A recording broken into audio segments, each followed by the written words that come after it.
Aspect-aware contours. Contours that know which direction they're facing.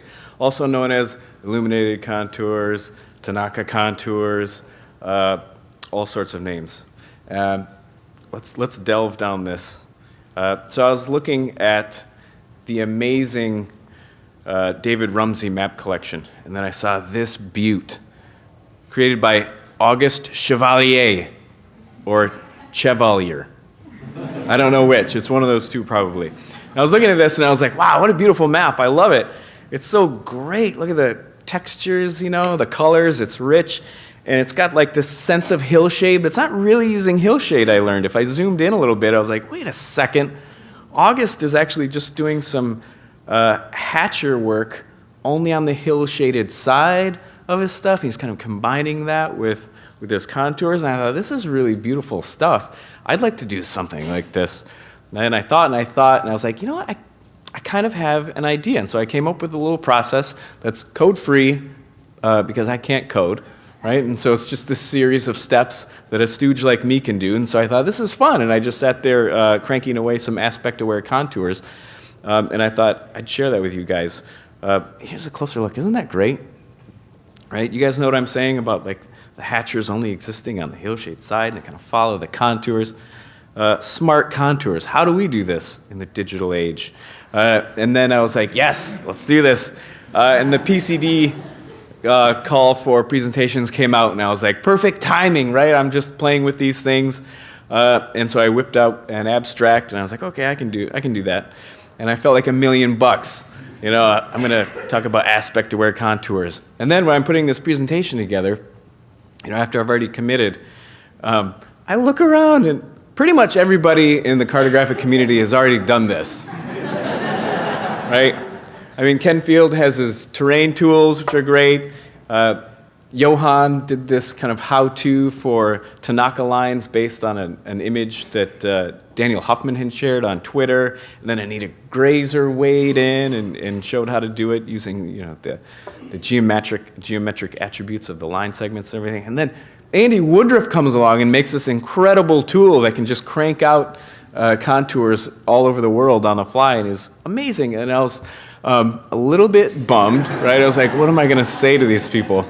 Should I call in sick, right? But then I realized my method is different than those methods, and the visual results are kind of different, and the workflow is different than the other methods. And at the end of the day, we're all kind of making aspect-aware contours, but maybe this will be something that'll ring true to somebody here, whereas the other methods maybe were too technical. Who knows, right? So there's all kinds of on-ramps into this expressway of aspect-aware contours, and that's how we learn, right? Different ways of doing the same thing. And I was back. I was like, okay, you can do this, Nelson. Aspect-aware contours. Let's dive in. So here's a digital elevation model. Trick, learned this from Ken. If you smooth out your digital elevation model however much you like, before you trace the contours, you get a nice generalized version of those contours instead of overly precise things. You can get some nice smooth contours. Anyways, it's like salt or pepper to taste. Smooth to taste. And so I generated these contours.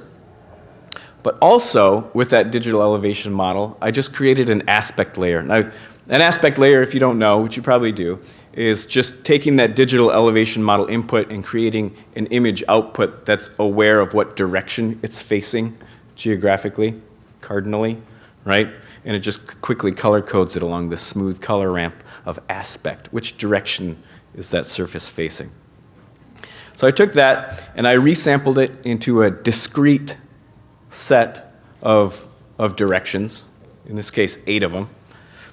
And then I just traced that to vector. I converted it to a vector polygon set. And then I just used that as a cookie cutter to chop up my contour lines that I had made, right? That makes sense. And all of a sudden I have contour lines that are aware of what direction they're facing, so you can apply all kinds of weird style rules to it, right? So these are illuminated contours, kind of like the Tanaka contours that are so popular and kind of lovely and graceful. There's all kinds of fun that you can have with this. So to recap, this was the process, right? Digital elevation model, smooth to taste, create your contours, create an aspect layer, resample that aspect layer to discrete directions, and then convert that to a vector polygon, and then chop it up, and then you've got aspect-aware contours that you can go bonkers with. So here it is over some imagery. It kind of looks like a neat little stacked up laminar slices of imagery, which is kind of fun. Here it is. Because each one is different, we can say, you know, make the sunlit side thicker, make the shadow side thicker. Well, instead of just thicker, maybe we can make the shadow side kind of have a gradient taper to it, make it look a little bit like a shadow that's being cast. Here it is with a slightly darker background image. Here it is with a slightly lighter background image, just for reference. Here it is looking like it's submerged in a little pond. Okay, Nelson, focus. You don't always have to do this. It doesn't always have to be submerged with fake water. Okay, so Auguste Chevalier, what was he doing? Well, he had this cool little paper, and he's got these contours. But because these are aspect-aware contours, we can say, hey, contours facing the hillshade side, have a little bit of stipple. And now I've got this kind of neat sense of depth, whereas before, we're just seeing a lot of contours. But now we have a nice sense of uppy-downiness, right? Things are coming at us, things are going away from us, I get it. I didn't quite get it before, now I get it. You can have all kinds of control. You can have kind of nice, you know, longer, lined, finer hatcher marks. Or you can make it look like rubble, right? So I just kind of sketched out this little rubbly graphic and made it a line image. And right, you can have all kinds of fun. And what's mapping for but for having fun, right? Here it is with some kind of scratchy, squiggly, multi-layered bright lines that look a little bit like force lightning using the, I don't know, what is this, I can never tell if it's plasma or inferno, but I love those names, right, from the Viridis color set. Now here it is actually in Viridis color set. And that's fine, that's cool. We can color code it by what aspect it's facing. But if you put it on a paper bag, all of a sudden that force lightning kind of looks like colored pencil for some reason, which I think is fun, because why not? But because you've got an attribute now for your contour lines, you know how high up in elevation they are, but you also know what direction they're facing. You can do bivariate mapping. You can code by both. So in this case, I've made the shadow side of the contours thicker and the hills, the lit side thinner, and we're using color for elevation. You can do all kinds of cool stuff. Anyways, thank you. Aspect-aware contours.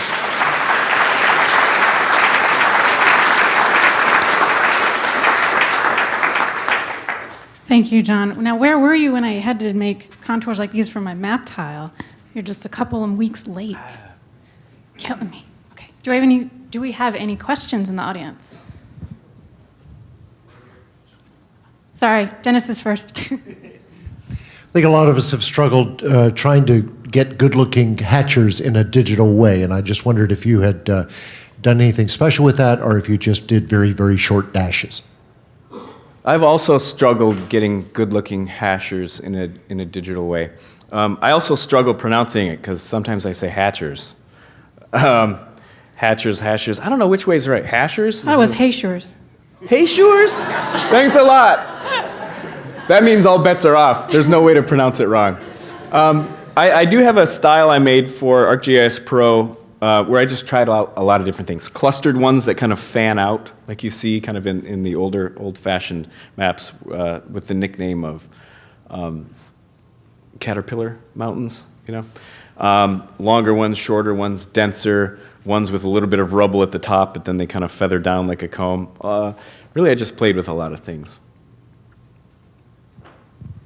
Okay, I did see a hand over here. There we are.